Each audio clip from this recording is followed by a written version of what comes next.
Do you struggle with your weight? Do you find yourself depriving yourself, maybe being hard on yourself, and in a cycle that you just don't know how to get out of? And yet you want to lose weight and you don't know another way. But you know dieting is not working. You know the constant food obsession's not working, and you want a new approach. If so, you're going to love today's episode because I'm bringing on a special guest, and she is going to debunk 3 common weight loss myths that most of us have, but not after today. So let's dive in. Welcome to the School of Self-Image, where personal development meets style. Here's your hostess, Master Life Coach, Tonya Leigh.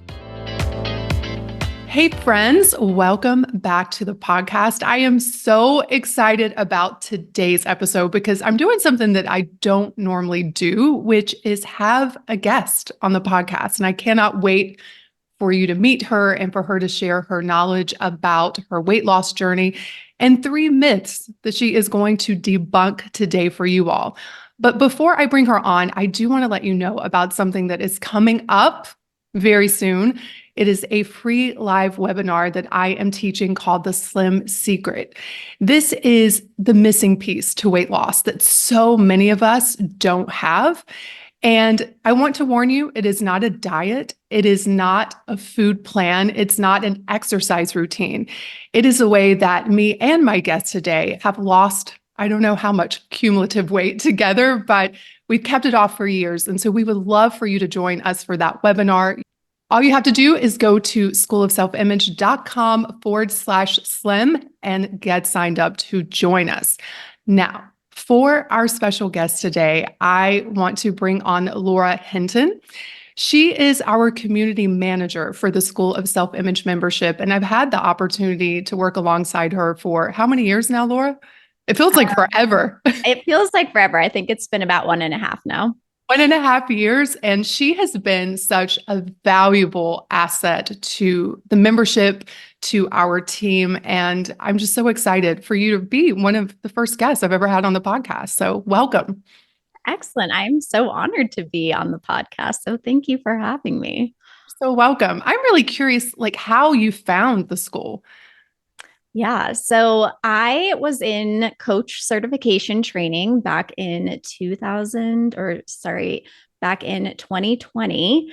And at the time, one of my fellow coaches who was in my cohort and a now good friend, she had recommended your podcast to me. And of course, I dove in, went all the way back to the beginning and started listening. I think it was, French Kiss Life at the time. And I was so drawn to everything that you were sharing and the perspective that you took on this mindset work. And so I was a casual listener back starting in 2020. And then in April of 2022, I was attending a kind of like live business event that you were speaking at. And I was like, yeah, this woman's amazing. She's brilliant. Whatever she offers next, I don't care what it is, I'm in. I'm just joining whatever it might be. And so I think it was just a couple of weeks after that experience, you offered the Royal Treatment Workshop. And so I joined for that and automatically signed up as an annual member. And so from that point, I was in the membership, absorbing all of the content and just loving every minute of it. And it was later that year in November of 2022 where I had made the decision that I was no longer going to be running my own coaching business anymore. And I wasn't really sure what I was going to do next, but I was actually at a retreat that we put together with that same group of coaches that I got certified with. And at that retreat, I saw a post from your team that you were hiring for a coach.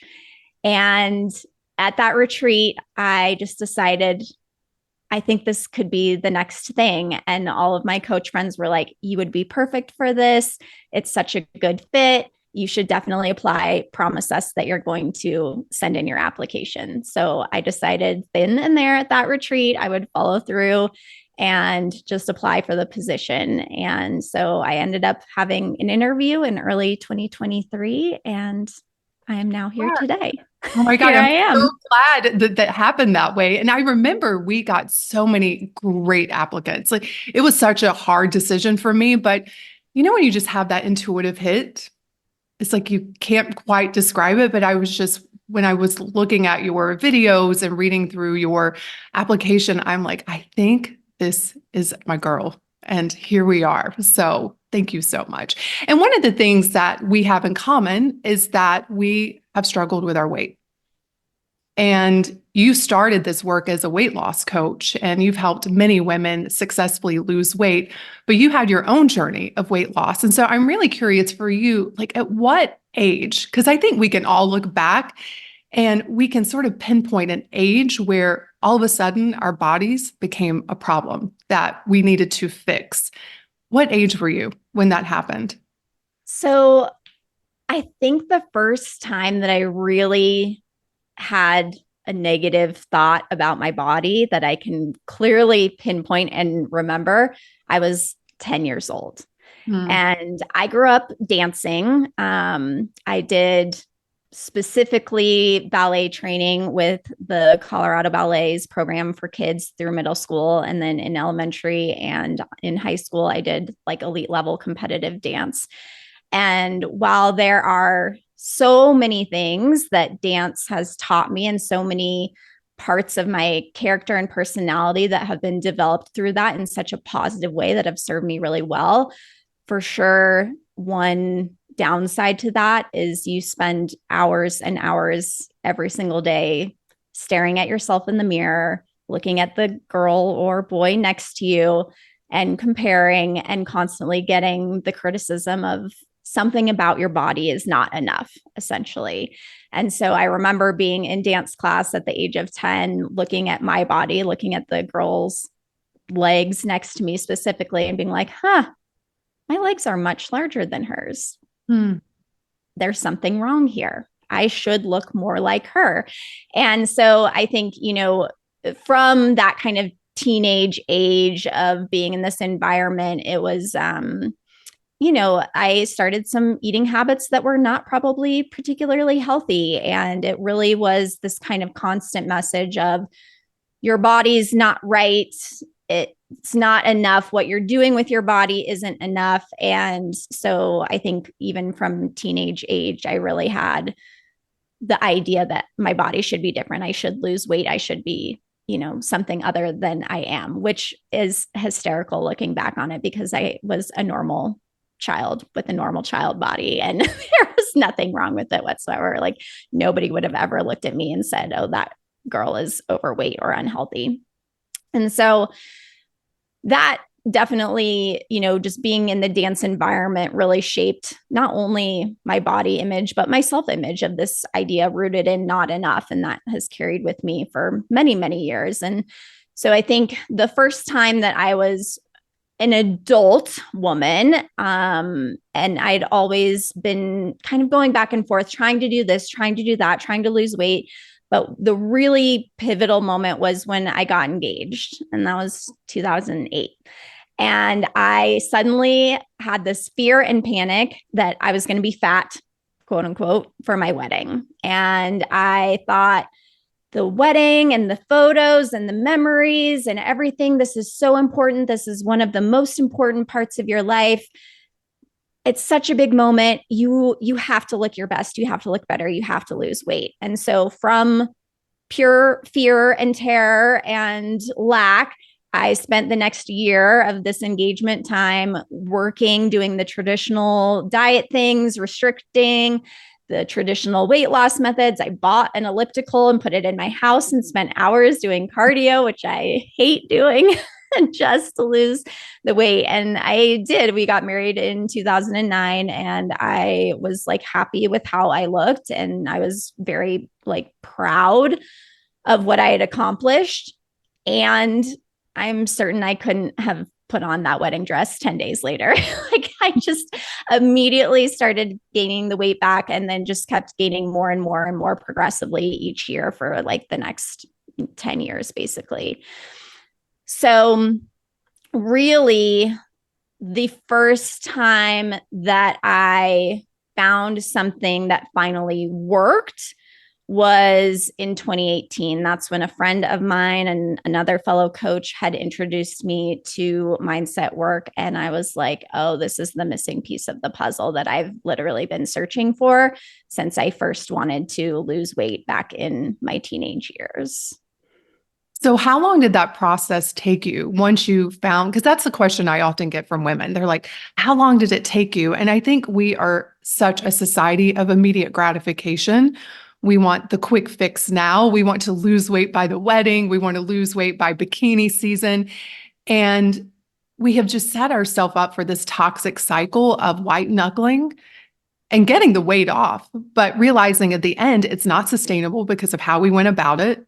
And we're miserable. I remember starving myself literally down to a size 2. And I thought, this is going to be when I am most happy. This is going to be when I feel so proud of myself. And I got there and I realized I am miserable because I know I can't sustain this. But when we offer women, like, here's the real key. Like they sometimes can get a little frustrated because it doesn't happen so fast, but it happens and it's sustainable. So I'm curious for you, like how long that process took for you. Yeah. So it was about 7 months for me to lose about 50 pounds. And that brought me back to the same weight that I weighed at my 10-year anniversary that I did when I got married. Oh, wow. And that was such a huge accomplishment. And I feel like from there, I really struggled with like, could I ever weigh less than this? Because I know the torture I had to put my body through to get to this weight in the past. It seems like a miracle that this has happened fairly easily to get to this point now. What would have to happen for me to weigh less than this?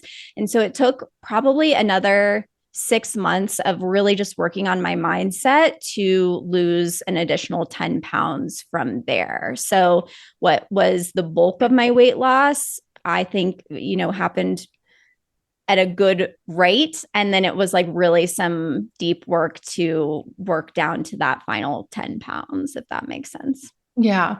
And we see this in the membership. Women will lose the weight. And because in the past, when they've done it, they did it through deprivation, through a lot of self-loathing, they beat themselves up, but they use our process and they start to lose weight. But there's this moment of like, can I keep, like, this seems too easy. This seems to be so backwards from the way I've done it before. And so we spend a lot of time coaching women around trusting the process, trusting their bodies. Did you have that when you were going through this of like, it's almost like too good to be true? Absolutely. And I think at first, when I was starting to lose and it felt easier than anything I'd ever tried in the past, it did have that moment of this is too good to be true. But what I coached myself into was that, I just never had the right tools before. Like, of course it was hard before. You didn't have the tools that you actually needed to be successful. And I've said this before, and I think it's a good image to, kind of get this concept, but it's like when you're trying to paint a room that has 20-foot tall ceilings, but you're only given a 3-foot ladder and a short little paint roller. And you wonder why you can't paint all the way to the top of the wall. And for me, learning the mindset tools is what gave me the 15-foot ladder and the roller with the extension on it so that you could reach the entirety of the wall. And it's like, I just finally was given the proper tools that I needed. Of course, that's why this felt easier. Of course, it's why it was such a struggle in the past. I just didn't have the tools that I needed. That's such a beautiful way of painting that picture, because that is what it is, having the tools and trusting that the tools that got you here will continue to allow you to live this way and live in this lifestyle. So that's so beautiful. I'm going to remember that one. What has been the most surprising thing that you've learned from this journey with weight loss? So 100% the most surprising thing to me was that I'm in charge of the way that I feel. So prior to really understanding this mindset work and learning about how my thoughts and my emotions and my actions are all interwoven and interconnected, I really just lived my life as if everything just happened to me and I had no say about it. So things would happen, challenges would surface, life would come up, and I would just say, well, I guess you're going to do your best. And to me, that was like numb out and pretend like none of it's happening is my solution to that. So to learn that life can still happen, things can still come up, challenges and obstacles are inevitable, but that I actually have power and control over how I experience all of them, how I move through them based on the way that I'm thinking, the meaning that I choose to assign to things, the interpretation that I have. That was shocking to me because nobody had ever taught me that growing up. And still to this day, it's why I love being a coach, because I'm like, why on earth aren't we taught this in school? It would be very helpful information to have. But I didn't know it until I found this work. And so that was, I thought I was coming to this with the aim of losing weight. And I was so surprised to find that I found a way of feeling better across every area of my life, creating results in every area of my life that I'd been wanting to create for so long. And it all just starts with a thought. Yeah, that's so true. And I see so many women get really discouraged and they're like, I don't want to try to lose weight anymore because I failed over and over. And what I try to tell them is that the work that you're going to do with this new approach, it is going to have such a big impact on every area of your life because it's deep work that we do within the membership around weight loss. And I know for me in losing weight, that was one of the benefits as well. It's like who I had to become and the positive impact that that had on my relationships, on, my business, on my, overall well-being. And so when those are, on the fence about, do I really want another weight loss goal? I think it is worth doing this work because of the impact it's going to have in every single aspect of your life. And I think you would agree with that. Absolutely. Yeah. How has your relationship with food changed? Because that's a big topic. You can't talk about weight loss without talking about food. And so what has that journey been like for you? And how do you balance eating for your body and also having a good time? Because I've been out to dinner with you. We love to eat. We enjoy a good dinner. So how do you find that balance? Absolutely. Well, I think the biggest thing that changed for me in terms of my relationship with food is that food is no longer a source of comfort. It's no longer a tool for me to not feel bored, to not feel sad, to not feel stressed. Like food is no longer what I go to as a means to feel better. And I think all of that really comes again from the skill of knowing that the way that you feel actually comes from your thoughts. The way you feel is not changed by food. It may be temporarily, but long term, whatever you were feeling is going to come back even after the cookie or the cake or the glass of wine, because your thoughts about that original thing are still the same. The food just gives you a break from that, but it's not a long-term fix, right? It's like a Band-Aid for a broken arm. It's not really that helpful.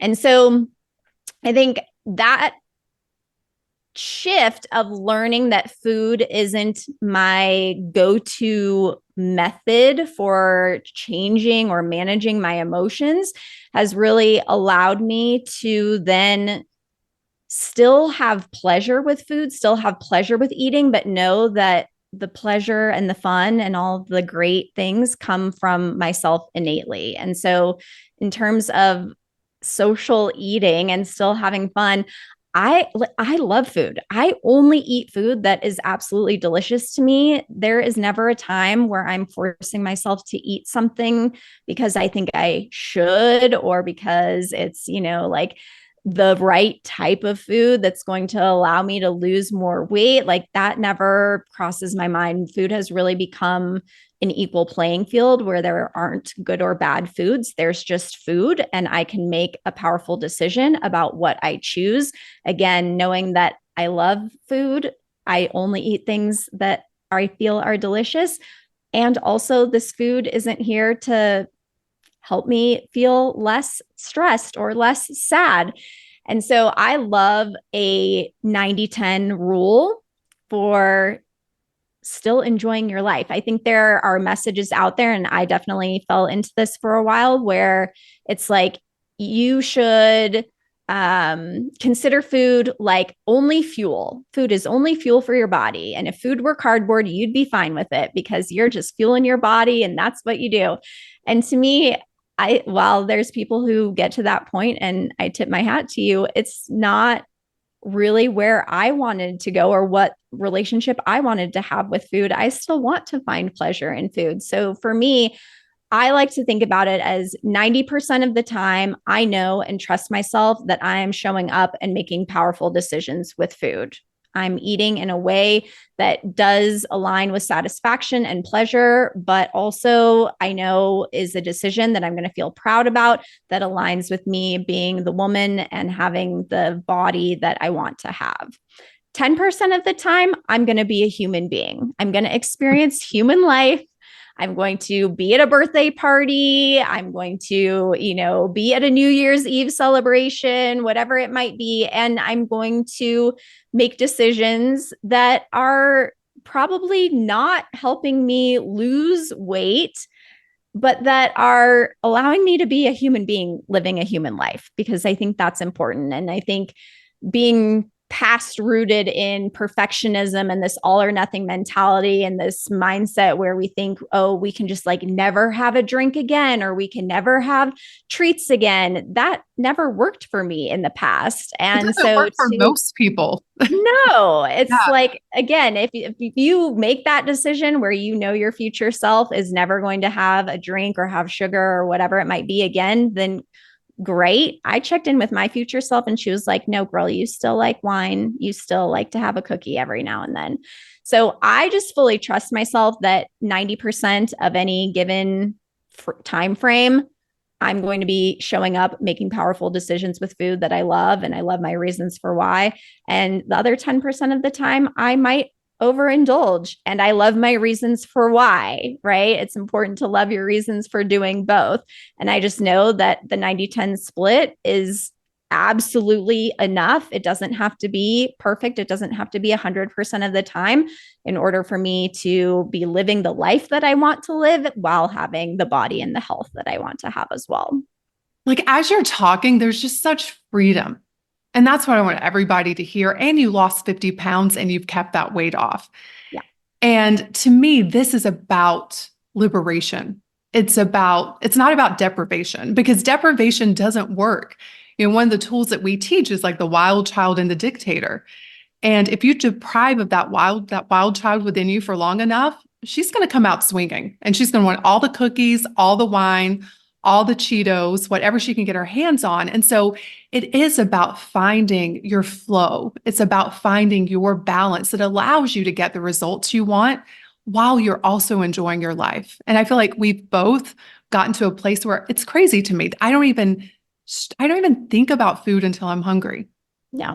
And there was a day where I could not have imagined that this would be my life, because probably like you, I was obsessed with it. I was always thinking about what's for lunch? What can I eat? What can I eat? It was just a constant mental obsession. And the thing that I always think about, and I'm curious to hear this from you, is that when you have dieted for so long and you're obsessed and it takes up so much of your mental space, when you start following a program like the one that we teach, a lot of women start to have a little bit of sadness and this void, because they've got now this open spot that has been so consumed with dieting and food. They're like, what do I do now? And I think that's a beautiful thing, because then you can start to think about, what do you want for your life? Like outside of food and dieting, like at the end of your life, what do you want to sit back and tell your grandkids about? That you were a great dieter? Or do you want to tell them about all of these other adventures that you were able to go on and to experience because you found freedom from this one thing that took up so much of your energy? And so I'm curious, did you have that when you decided, you know what, I'm done with dieting, I'm just going to focus from the inside out? What was that like for you? Absolutely. I mean, I think back to the way that I used to shop at the grocery store. And that used to be a 2-hour activity because every single thing I saw and was interested in would also require me looking at the nutrition facts. How many calories are in here? How many grams of sugar? What is the protein content? Is this good? Is this bad? Which list does this belong on? Is this approved? Is it not? And the amount of drama that went into shopping for food at the grocery store alone took up so many hours, so many like cubicles of brain space, you know? And so even to just look at that one experience into now where I just go to the grocery store and throw things in the cart that look good to me, that I know my body feels good eating, things that are interesting to me, you know, like just that change alone is so liberating and so freeing. And thinking about, you know, not like just eating food with trust versus now I need to journal this down and I need to record and I need to write down how many calories did I burn and how many calories did I consume and do the math and was it enough? Like I am so glad to not have that as part of my daily routine anymore. And I think it was a big shift in how I tried to lose weight so many times in the past versus the experience I had doing it through mindset.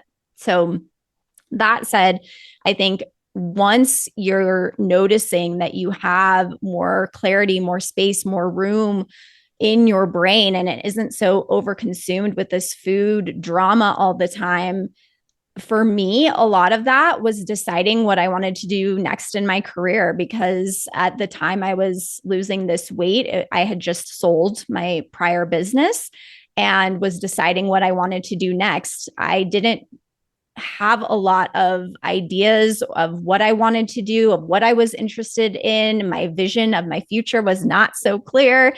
And so in this process of sort of clearing out the cobwebs related to food issues, now I had the space to decide what I wanted to do next, which was to get certified as a coach and to be able to help people in the same way that I had just helped myself, and to be able to create a business out of that and start helping so many other women. So I feel like I would not have had the availability or the energy in my brain to be able to create all of that had I still been just in this constant obsession with food and eating all the time. Yeah. I think so many people can relate to that. I even think about all of the hours I spent at Barnes and Noble. Because remember when we had Barnes and Noble? I think we still have them. But I would just go and sit and read diet books. It was like I got a high. The next diet book that came out, I'm like, oh, this is going to be the one. And I was addicted to dieting. It was like, in a way, it was like a dopamine hit. It was fun for the first day or two thinking about this new diet that may work. But the hours I could have walked, I could have learned new languages. I could have done so much with that time. And that's what I want everybody to think about. If you weren't dieting, what would you be doing with your life? Where would you be focused? Where would you be growing? What would you be doing with your family, with your friends? It's like a really good question, because when you start to pull dieting out of it, you're going to be revealed so much about yourself. So let's talk about the 3 myths that you're going to debunk for us today. I can hardly wait. Let's go. Start with number 1. What's the number 1 myth that you want to debunk? All right. Well, this one was so deep rooted into my upbringing and years of traditional diet mentality. And that was, I have to eat only, quote unquote, clean, good for you foods to lose weight, which also means what I'm eating now isn't good enough. So like I said, a lot of my upbringing was rooted in not enough, not good enough, not doing enough.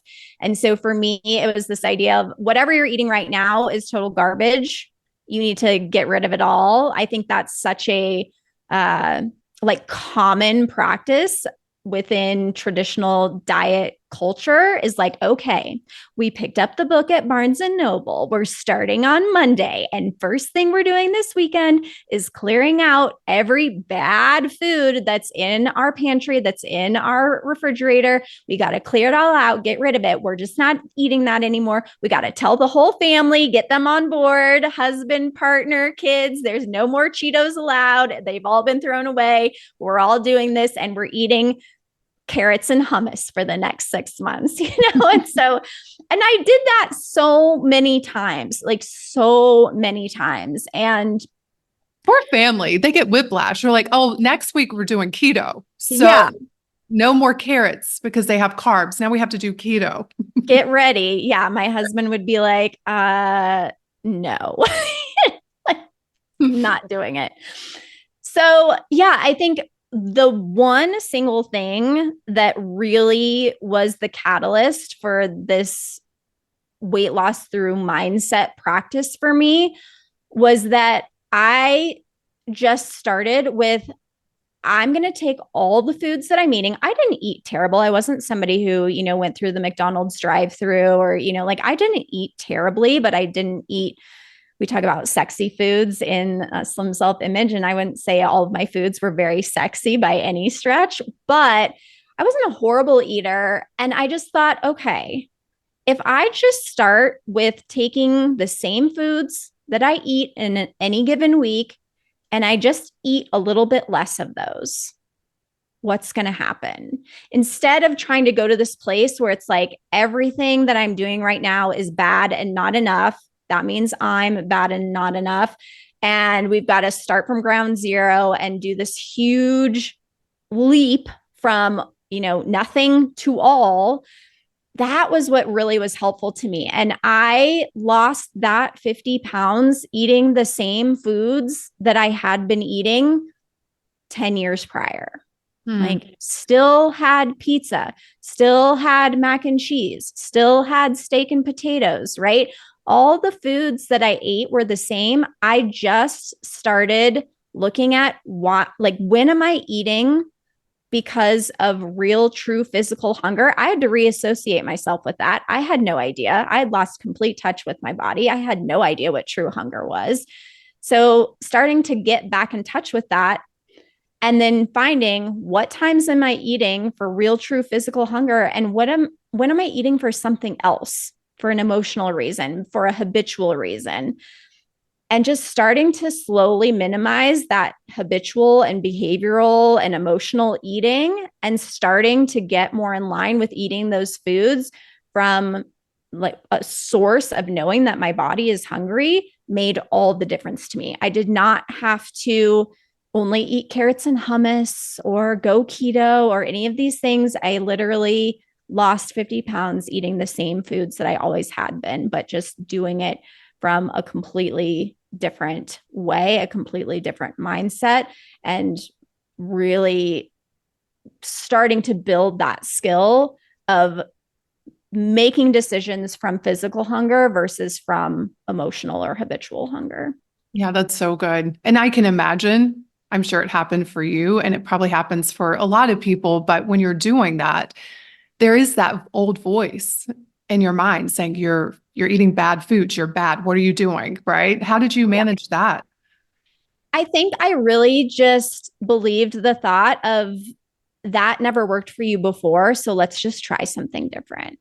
Yeah. And I noticed how on board my brain was when I was like, you can still have pizza, but instead of eating half the pizza, we're going to have 2 slices and see how that goes. And so knowing that that was so much more of a loving choice versus in the past where it's like pure punishment, pure restriction. I've got to beat myself into thinness and all these things. Just agreeing finally that probably wasn't a method that served me very well. Clearly, I'd never been able to lose the weight and keep it off in the past. And being able to believe it's possible I could do this from a place of love, from a place of grace, from a place of building self-trust and self-integrity, that really brought a lot of comfort to me during the process. Yeah. Great. What about myth number 2? Okay. Myth number 2 was I have to exercise like a maniac, AKA the movement I'm doing right now is not enough.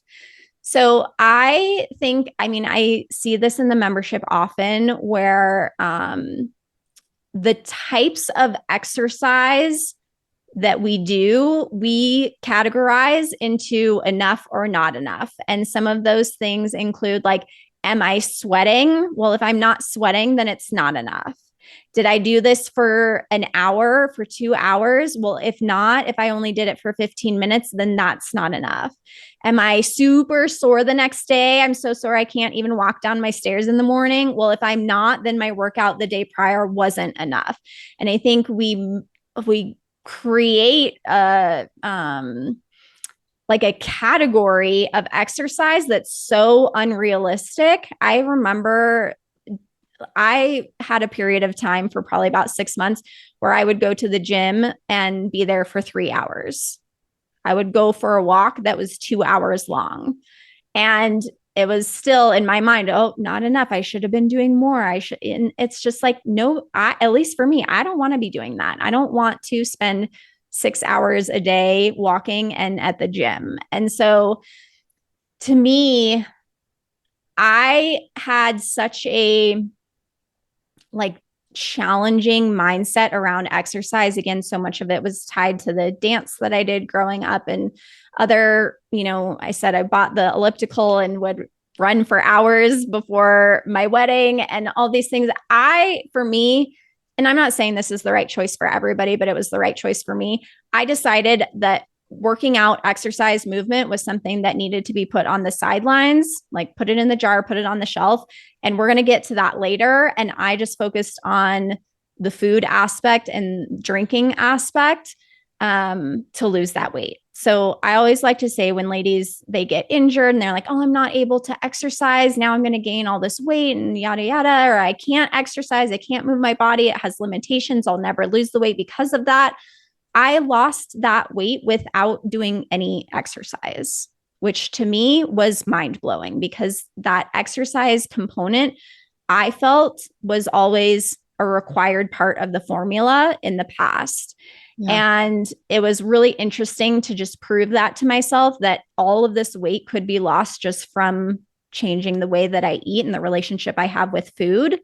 The only movement I did with my body was walking around the grocery store and running errands at Target, walking to the mailbox and back. I didn't do anything that I previously would have considered the right amount of exercise to lose weight, yet I lost all the weight. So that to me was a big deal. And since then, I've been spending the last 2 years focusing on reshaping my relationship with working out and with moving. And that's a whole nother story for another day. But it was for me at the time, just something that the right choice for me was to put that to the side and address it later. Yeah. And so many people, especially in the diet industry, they use exercise as a form of punishment. Absolutely. It's like, oh, I overate. Well, I'm gonna have to work out extra hard tomorrow. Or I've gained some, 5 pounds. I've got to work out. And what really changed for me is when I separated out exercise and no longer associated it with weight loss. It was now something that I did to be healthier, to feel better physically. And I didn't associate it with trying to lose weight. And also knowing that every step counts. Every little thing that you do has a negative or a positive impact. And so when I gave myself the grace of even if you can go for a 10-minute walk, you're doing it for your health. You're doing it to move. You're doing it to feel better. That's when I started to reestablish a healthy relationship with exercise because I was like you. It was never enough. I could always be doing more. Yeah. You have really helped me shift my mindset around exercise. So I have you to thank for that. Fun. It's fun moving our bodies. It's not fun moving it to punish it. That's not fun. Absolutely. And that is definitely where all of my past workout was fueled from, was punishment. Yeah. No longer. No longer. What about myth number 3? Okay. So we've touched on this a little bit throughout the other 2 myths, but in my opinion, I have to be mean to myself, and punishing anything less than perfect is not good enough. Mm. And so, like I said, all the other past efforts to lose weight and the way that I tend to treat myself is from a very critical and judgmental place from, I think, I don't even know where I first saw this, but, the kind of stereotypical sorority movie where you're going to walk into the sorority and they're going to whip out the Sharpies and start marking up your body and putting X's on all the places that are too fat and everyone's judging you. Like, that's literally how I looked at myself. And I have memories of just, looking in the mirror and judging head to toe. This is gross. You're disgusting. This is fat. Who would ever want to see this? You better cover this up. What are you going to do tomorrow to get rid of this? This is so awful. You're the worst. And just trying to lose weight from that perspective and from that mindset feels terrible, right? And I think when we get into talking about the perfectionist side of things, having I have to do it all at 100% all the time, or else I'm just horrible and I shouldn't do anything. It's like, you can use that mindset to motivate you so far. I mean, you can use it for a short period of time. You might even see some results from it, but it feels so awful. There's no way you're going to do that at a long-term capacity. There's no way you are going to feel great living the rest of your life treating yourself in that way and working out and eating from that perspective of, you're so disgusting. You should know better. You should figure this out. Like, that feels terrible when you think those thoughts, and you can only show up and take positive actions from that negative place for so long, in my opinion. So it was a big, big shift to move from like the self-judgment to just neutral assessment, to move from the self-criticism into some self-love, to move from self-disgust into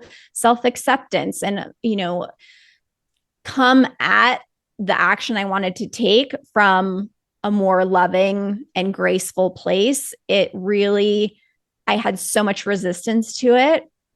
And then I was pleasantly surprised when it actually turned out to be the most effective way to create the results that I wanted to. I really didn't think it was going to happen. I really wholeheartedly believed I need to be mean and judgmental to myself to make things happen. And I'm so glad I found that's not true.